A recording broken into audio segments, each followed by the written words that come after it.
Sa makausa mayong buntag mga kaigsunan, laing kay gayunan pribilehiyo nga kita maminaw na usab sa pulong sa Dios nining matahom nga kabuntagon nga diin atong pag-aambitan. Kumusta ang mga anak sa Dios? O nasayod ko nga ang Dios maayo sa atong matagusa ka kinabuhi. O ningkaknas kabuntagon dadong ko kamos pagpamalandong sa pulong sa Dios diya sa Unang Samuel Kapitulo 17 versikulo 32. Nagaingon din ni mga kaigsunan si Saul giingnan ni David, dili ka angay mabalaka kay kining imong sulugoon mo'y makigsangka nining Pilistihanon. Og si David giingnan ni Saul, dili ka takus nga makig-away ni anang Pilistihanon, kay bata ka pa, samtang siya anad na sa gubat, sukad pa sa iyang pagkabatanon. So atong pamalandungan karon mga kaigsunan kining pagkamahinungdanon sa pagtuo og determinasyon sa tao nga niini nga hinubay. Kung atong mapamalandungan mao kini ang hinubay nga diin sa makausa gihagit sa mga Pilistiyanon ang mga Israelita, pinanguluhan ni Goliath mga kaigsunan nga usa ka higante nga gihagit niya ang mga kasundaluhan sa Israel sa pagpakig gubat pakig-away batok kaniya nga si bisan kinsa nga mudaog tali batok sa maong pakigsangka one on one magmadaugon ang ilang nasod. O tungod niya na nibati og kahadlok, kabalaka o nibati og katalaw ang mga Israelita. Apan ni usa ka batan-on nga ginganlan og David, miingon siya kang Saul, dili ka angay mabalaka kay kining imong sulugoon. Siya si David maoy makigsangka niining Pilistihanon. So confident si David mga kaigsunan nga makig-away batok sa Pilistihanon, kay sulod sa iyang kaugalingon na hibalo siya nga siya makahimo. Og ning takna sa kabuntagon atong tema, I can make it. Mahimo nako ni, ako makahimo nini. So usahay sa atong kinabuhi, ato ning pamalandungan mga kaigsunan nga dunay mga panghitabo sa kinabuhi nga daw malisod paghatag sa kasulbaran, malisod para sa pipila mga kaigsunan. Apan ikaw nga nasayod sa gahom sa Dios, ikaw nga nakbaton sa pagtuo o pagsalig sa imong buhi nga Dios, ikaw nga dunay mga kasinatian kanhi sa imong kinabuhi nga ang Dios naghatag kanimo kadaugan, naghimo ang Dios og mga milagro, makaingon ka sa imong kaugalingon, I can make it. Makahimo ko niini, kaya na ko ni. So mao ni ang prinsipyo sa mga tao nga dunay kasinatian kung unsa ka maayo, unsa ka gamanan milagroso ang Dios. Mga tao nga dunay mga experience sa kinabuhi nga diin nakasinati na og kadaugan. Apan alang sa mga tao mga kaigsunan nga ang ilang gitan-aw, ang ilalang kaugalingon, ang ilang capacity, ang ilang abilidad, daw magpanuko sila, makaingon nga murag dili nako ni mahimo. Sama mga kaigsunan sa mga Israelita nining panahona. Ug ngani bisan pa ang hari nga naa na si Haring David, na si David mga kaigsunan, kay ang hari nining panahon na si Saul. Na si David ni ingon nga dili ka mabalaka kay ako'y makigsangka. Apan unsay tubag sa hari, mingon si Haring Saul diya mga kaigsunan sa 33, og si David giingnan ni Saul, dili ka takos nga makig-away niining Filistihanon, kay bata ka pa, samtang siya anad na sa gubat sukad pa sa iyang pagkabatanon. So kini nga gubat mga kaigsunan, kini nga pakigsangka, kung atong tan-awon sa tinawhanon, matselis, dili patas ang away. Kay ni ay usa ka higante, batok sa usa ka batanon nga batanon pa. Ni usa ka sundalo nga sakto sa gubat, ni batanon nga si David nga walay hinagiban.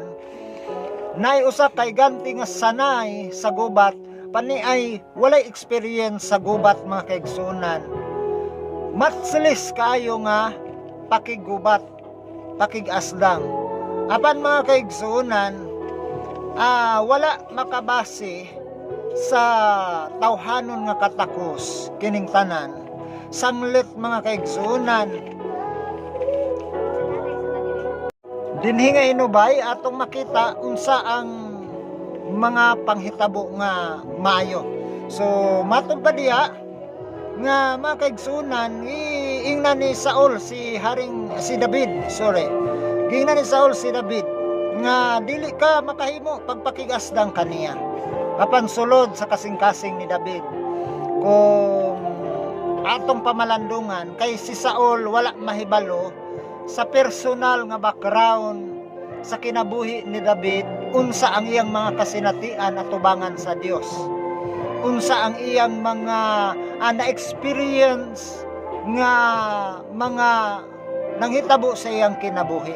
Tingali moingon mga kaigsunan, kung atong pamalandungan moingon sa tinawanon, moingon tingali si David nga, sulay tanaw nato kung unsay akong mahimo. I can conquer the mountain, I can possess, I will have a victory against this Philistine army. So mo ni mga kaigsunan ang naa sa kasing-kasing una-una ni David nga matud pa, watch me, tan-awa lang unsay manghitabo, tan-awa lang kung naay mga sa iatong kinabuhi mga kaigsunan nga naa ang mga butang daw ang pipila murag di kasalig nato. Apan hinumdumi mga kaigsunan, ikaw sa imong kaugalingon may mas labaw na hibalo kung unsay imong mahimo, kay ang Dios naa nag-uban kanimo. Kay sa ako nang gikaingon, dagan sa makatawhan wala makahibalo sa imong mga kasinatian sa kinabuhi.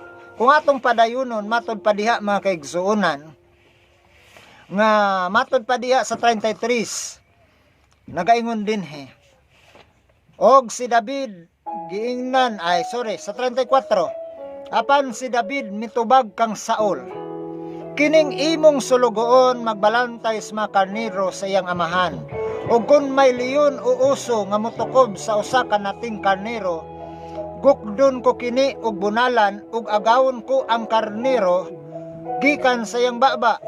Kun musumbalik kini kanako, gikan sa gunitan ko kini sa bungot og patyon. 36, napatay sa imong sulugoon ang mga leon og mga uso, og kining dili mutuog Dios nga Pilistihanon nga si Goliath. Mahisama kanila kay iya mang gihagit ang kasundaluhan sa Dios nga buhi. Og midugang si David, giluwas ako sa Ginoo gikan sa kuko og baba sa mga leon, og sa mga uso busa luwason usab ako niya gikan niining Pilistihanon. So church, did you notice nga si David nganong confidensya sa iyang kaugalingon nga makig-asdang nining usa ka higante nga si Goliath, that is full armor, battle armor, mga kaigsuunan, sangkap sa nagiban. Apan siya og sangkap sa nagiban, sakto sa eksperyensya. Apan siya mga kaigsuunan walay kasinatian, pero nganong confidensya tungod sa iyang past experience sa kinabuhi. Ang atong mga kadaugan mga kaigsunan, your testimony ang imong mga kadaugan sa kinabuhi maunay basihanan unya sa imong ugma nga diin makaingon ka sa imong kaugalingon nga sama kang David nga sa akong kanhi sa akong panahon di ay mga uso, mga leon apan sa diya nga sila mo atake sa mga karniro kanako ako silang isumbalik gunitan ug patyon. So naanay mga kasinatian si David which is not known to King Saul. Wala may balo si Haring Saul ni ana. That's why mga kaigsunan, nakaingon si Saul, dili ka makahimo kay bata ka pa. Kining Filistianon batid sa gubat. Ngano nakaingon si Saul kay wala man siya may balo sa private life ni David. So church, sa imong kinabuhi sa atong kinabuhi mausab. Dagan sa mga katawan daw dili sila maka-trust nato. Dili sila confident nato mga kaigsunan. Cause they don't know, wa sila mahibalo sa atong mga kasinatian sa kinabuhi. But you need to tell them your testimony. Sulti sila sa imong mga kadaugan. Ngano man, mga kaigsunan, Revelation chapter 12 verse 11 nagaingon diha, and they overcome him by the blood of the Lamb and by the word of their testimony. Ang imong kadaugan, mga kaigsunan, ang imong word of testimony, ang imong mga kadaugan, dako nagkaymuan diha sa daghang mga katawhan. Og tungod ni ana mga kaigsunan, gisyer ni David ang iyang kasinatian. Og diya mga kaigsunan, nakita sa hari kung unsa siya kadeterminado. Siyang nabuntog ang leon, ang oso in a private place. The same thing sa atong kinabuhi. No one knows our victory. No one knows what our experience. No one knows what unsay atong mga kasinatian sa kinabuhi. This is the time, church, unsay imong kasinatian before, share it to others. Share how good is your God, how faithful is your God. Your testimony is indeed important to everyone. That's why diya sa atong Kristoanong kinabuhi, mga kaigsunan, there are times nga nakasinati na ta sa atong kinabuhi og mga kadaugan, kaayuhan ug uban pa diya sa atong kinabuhi. That's why mga kaigsunan, ang imong ayaw kabalaka, naka-experience man ka og mga dili maayo, that is part of our life, that someday somehow makaingon ta mga kaigsunan, God gives me a victory in my life. And again mga kaigsunan, kung nakasinati na ka o mga kadaugan before, I will tell you today, God will do it again. Dili lang kay kausa, kaduwa ka makasinati og kadaugan, kundili it will continue magapadayon nga kadaugan diha sa imong kinabuhi.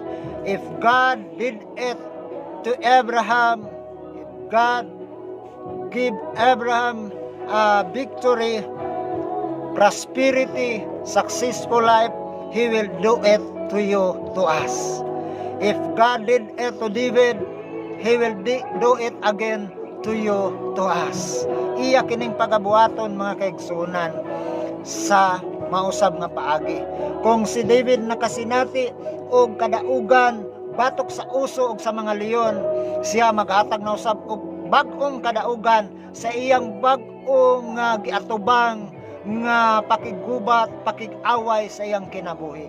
Kung ikaw nakasinati nga ang Dios nag-provide kaniadto nining bag-o nimong kasinatian sa panginahanglanon, God again will provide your needs. Kung nakasinati ka kaniadto nga ang Dios nagtubag sa imong mapag-ampo, still mga kaigsunan, God will do it again in your life. He will answer once again your prayers, whatever you ask for in His name.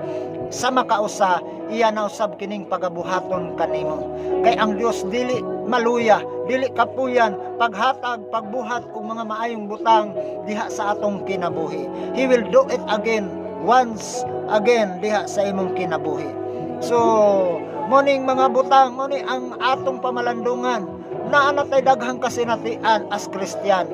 Daghan ang mga panahon that we cried out, the tears are falling up diha sa atong mga mata, mga kaigsunan. We cried out to God and God listened up to us. So that's why naay mga experience nato. Ug karon mga kaigsunan, try to think sa mga kaayo sa Dios sa imong kinabuhi. Unsa man ang imong pagpakigubat karon, imong panginabuhian, panarbaho, imong financial, material, physical, anything. Try to figure it out. Pamalandungi. Then try to recall sa imong kinabuhi how giunsa sa Ginoo paghatag kasulbaran, kaayuhan, giunsa ka sa Ginoo paghawas sa imong kahimtang kaniadto, mausab ang pagabuhaton karon sa Dios sa imong kinabuhi. Do not be ayaw kahadlok mga kaigsunan. Kung kaniadto leon ug oso ang giatubang ni David nga walay mga hinagiban, karon nagatubang siyag higante nga dunay espadag bangkaw nga gigunitan. Mas makuyaw ang iyang giatubangan mga kaigsunan. But church, try to remember, hinumdumi kini mga kaigsunan nga once you succeed in certain things, mag-aabot sa imong kinabuhi ang another things. Kung ikaw ni pasar sa 1+1 sa imong grade 1, moabot ang panahon mga kaigsunan, moabot kas algebra, daw magkalisod sa imong una-una. But always remember mga kaigsunan, kung nakalabang ka kaniadto, makalabang ka karon. Kung nagmadaugon ka kaniadto, magmadaugon ka karon. Kung giplaster ka sa Ginoo kaniadto, iplaster ka sa Dios karon mga kaigsunan. Bisan unsa pa ng imong giatubang, magkadako man ang imong giatubang, magkadako ang imong kadaugan, mao na ang Kristohanong kinabuhi. The more the big problems you have, the big victory you will have in your life. So magamay madako ang imong giatubang mga kaigsunan, disim God ang imong gisandigan o gialagaran, disim God nga naghatag kanimos kasulbaran, kadaugan sa imong kinabuhi. So si David nining panahon na mga kaigsunan, gitugutan sa hari, lakaw wala pakigubat, isulob kining akong mga hinagiban, gamita kining akong mga hinagiban. Gisuot ni David pero wa siya kalakaw. Mga kaigsunan, wala siya kahimo. Mabasa na sa versikulo 38. Onya mga kaigsunan, mingon si David nga dili ako makahimo uban niini. Busa gihukas kini ni David. So unsay but pasabot nini mga kaigsunan? Sa bersikulo 38, si David gipasulob ni Saul sa iyang kaugalingong bisti sa gubat. Ipakalo siya helmet nga bronze, gipasulobag bisti alang sa gubat. Gitakin ni David ang espada ni Saul apan naglisod siya paglakang, kay wala man siya maanad nini. Mingon si David kang Saul, dili maayo nga magsulob ako nini kay wala man ako maanad. Busa gihukas kini ni David. Sa ibot pasabot nini mga kaigsunan, don't look to others. Aya pagingon nga maayo man sila, ingon ana unta ko nila, kung ingon ana paunta akong ginikanan, ingon ana paunta ang akong kinabuhi. No, because God designed a perfecto nga paghulma, pag-umol kanimo. Gipili ka sa Dios the way as what you are mga kaigsunan. Wala masayop ang Dios pagpili kanimo. You are perfectly chosen by God according to His purpose in your life, church. Busa mga kaigsunan, pag kinabuhi, sumala sa will ni Lord sa imong kinabuhi. Pag kinabuhi, sumala sa kabubuton sa Dios sa imong kinabuhi. Pag kinabuhi, sumala sa pulong sa Dios. Walay lain natong i-imitate, walay lain natong tinguhaon mga kaigsunan, mao lamang ang pagsunod kang Kristo. dili ang kasina, dili ang kaibog diha sa kinabuhi sa uban, kundili ang pagkinabuhi sama ni Kristo, pagkinabuhi diha sa pulong sa Dios.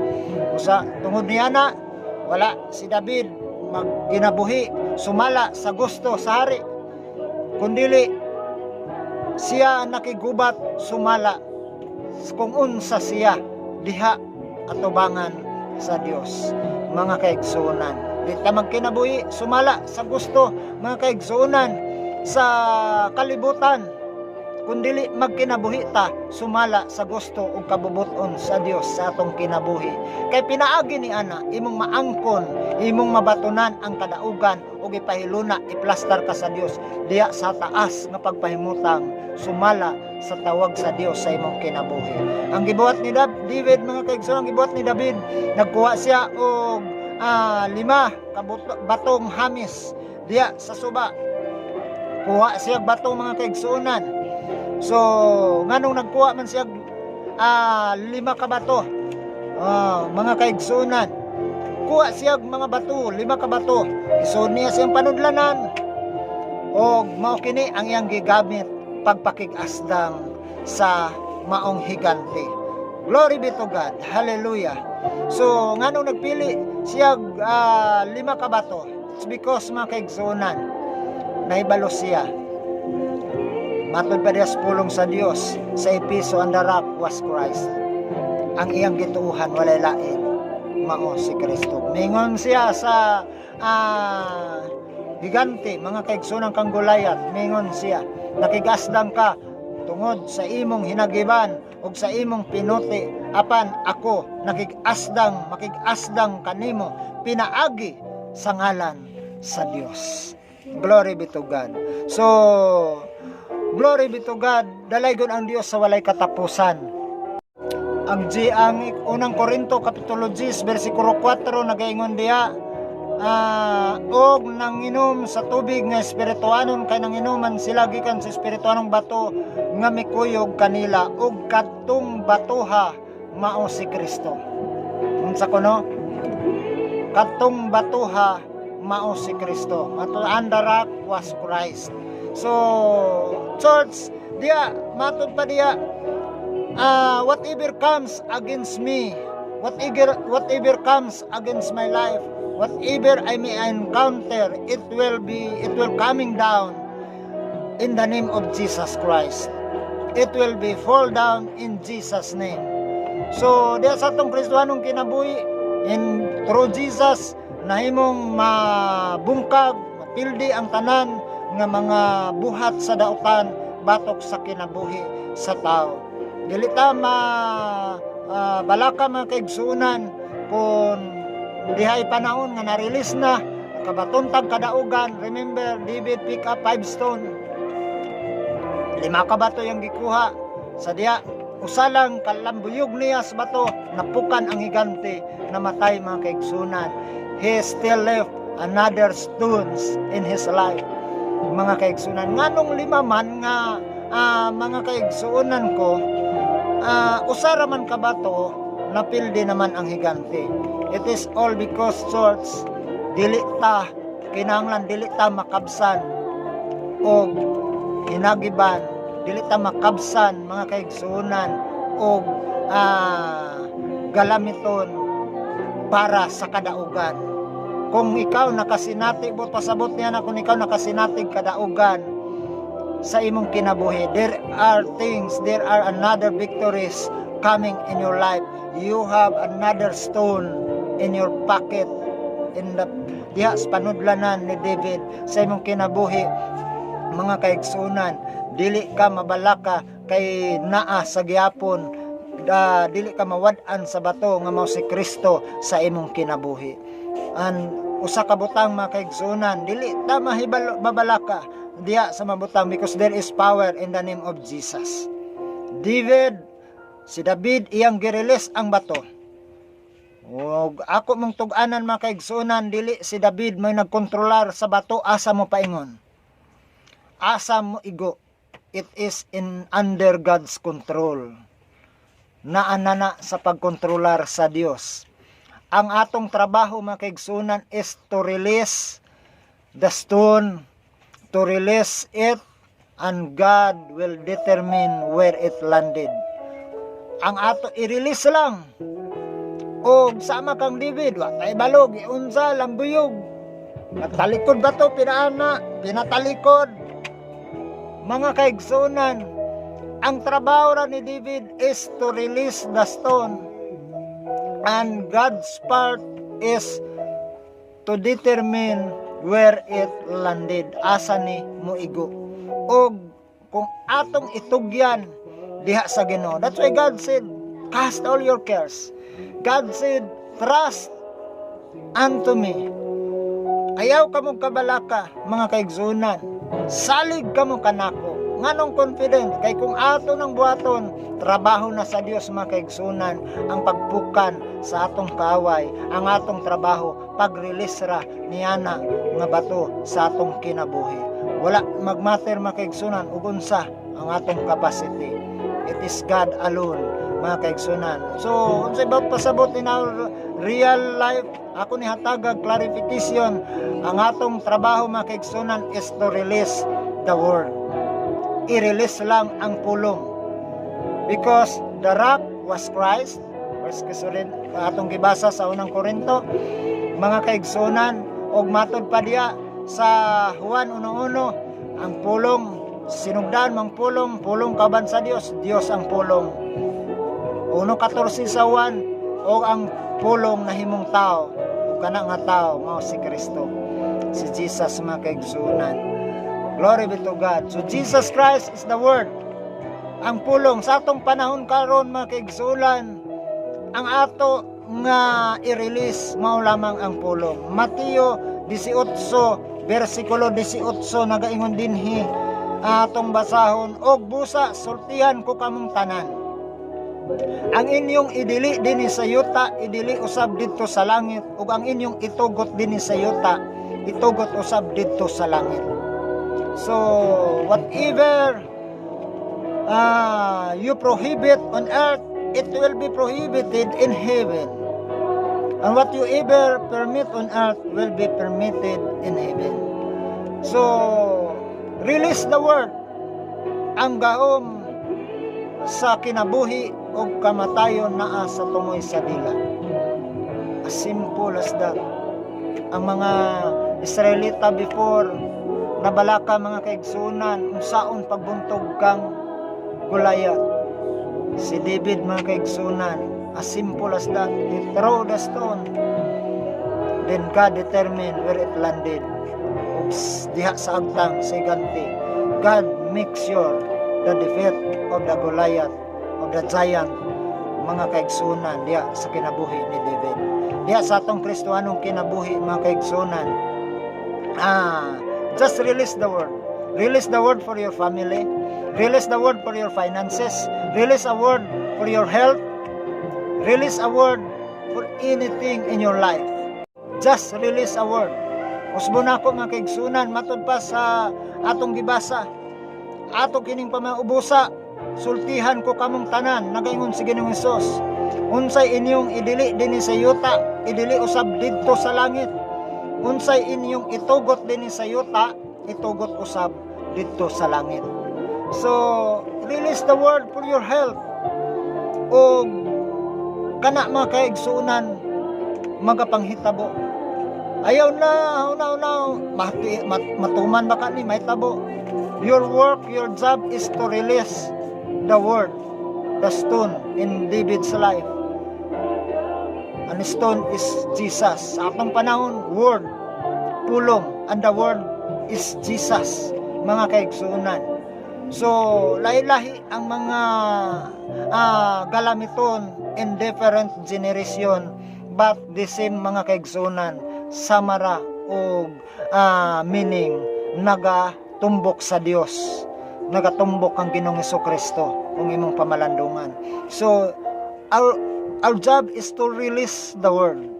I-release lang ang pulong mga kaigsunan para sa imong health, para sa imong pamilya. Nakay troubles karon, nakay mga tao nga nagdaot nimo. Release the word for them. Lord, i-bless kining mga tao nga tanduga Ginoo ang ilang kapungot, ang ilang kasuko bato kanako mawala. Tanduga Ginoo kining mga tao ana nga ang imong grasya mo dagaya silang kinabuhi. Do na kay problema financial, i-release your word, Lord, akong giampo, ikaw ang Dios maga-bless nini nga bahin sa akong kinabuhi. Because that is our job, and God will determine. Ang Dios na mga kaigsunan ang igo mo plastar unsaon nga mahimo kang madaugon sa imong kinabuhi. Don't fight against the enemy with your own effort. Release the word, and God determine where it landed, and surely you will have victory in life. Balik ta kang David, unang Samuel 17:50 nagaingon diya, busa pinaagi sa lambuyog na buntog og napatay ni David si Goliath. Si David walay dalang espada. Did you notice it? Mga kaigsunan, tinuod na pildi ni David ang higanti nga si Goliath pinaagi sa bato, pinaagi sa lambuyog bato mga kaigsunan. But natod pa diya nga si David walay dalang espada. Nganong gi-include pa man diya sa pulong sa Dios pag-state nga walay dalang espada si David. Nganong gibutang pa man mga kaigsunan nga klaro naman kaayo sa pahinubay nga wala siya dala. It is because mga kaigsunan, kay ang paagi ra sa natural way, ang paagi ra nga mapildi ang higante, pinaagi ra man gyud og hinagiban sa natural, pinaagig espada mga kaigsunan nga dili ni wala na ilain sa natural. Kaya sa manggoy higante mapildi lang og usa ka pila ra may bala bato nga masulod sa lambuyog. That is mga kaigsunan, impossible. So ang natural through the sword, but swords nganong gi-state na diha tungod kay bisan pa sa imong kinabuhi nga ang mga tao moingon nimo that dili na mahitabo sa imong kinabuhi, dili ka makaangkon niya na kung wala kay bakir, wala ni nga mga butang, di ka mo prosper kung wala kay puhunan, di ka magmadaugon kung mauni mauna, dili ka mo uswag kung mauni naay mga pamaagi ang kalibutan sorts. But remember, matod pa suban, how can you reach? Unsa man nimo na pagbaton kung wala ka niini? Unsa man nimo na pag-angkon kung wala ka niya ang abilidad? But as long as you know where to find the stone, you will have victory. As long as you know, you will find how to find Jesus in your personal life, surely you will have victory in life. Mao ni mga kaigsunan ang atong patunan sa kinabuhi. Bisan pa in a natural way, wala na nato. But as long as you know where to find your stone, you know where to find Jesus in your life, you will have victory. Ipahiluna ka sa Dios sa imong angayan nga kapahilunaan. Ayaw mga kaigsunan sa imong kinabuhi pagbaton sa mga kalibutanon nga mga panglantaw tinguha. Put your mind on things above. Put your mind diha sa mga pulong ug kaayo sa Dios sa imong kinabuhi. Church, nining taknas kabuntagon, akong gipadayag kaninyo ang pulong sa Dios. Iyan og simple. This is a word especially speaking diha sa atong matagos sa kakinabuhi. Ang kalibutan imposible para sa kalibutan ang pagkungkir niini. But church, find yourself diha sa presensya sa Dios. Find yourself in the presence of God.